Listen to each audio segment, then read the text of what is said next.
Mayurbhanj जिलार सारसकणा block केंडुमुंडी ग्राम अवस्थित थिबा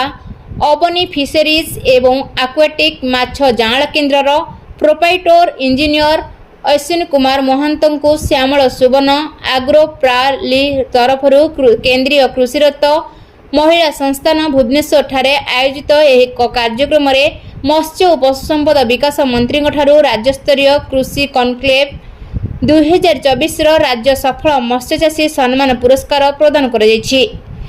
कार्यक्रम आयोजन मुख्य विषय कृषिर सामग्रिक विकास रे युवा और महिला।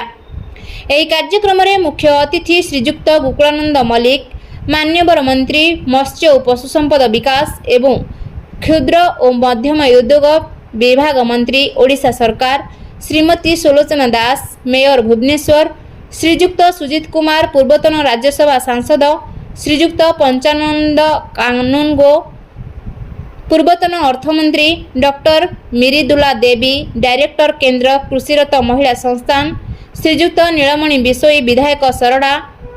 श्री सौम्यश्री पाणिग्राही परामर्शदाता श्यामल सुवर्ण आग्रो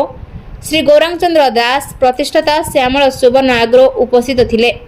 यह कार्यक्रम में चाषी मानकर विभिन्न प्रकार असुविधार सम्मुखीन हेउथिबा समस्या उपरे आलोचना होइथिला।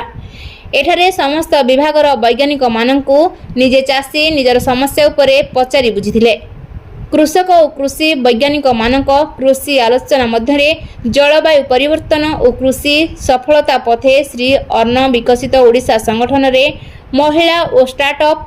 मत्स्य संपदर विकास और मत्स्यचाषी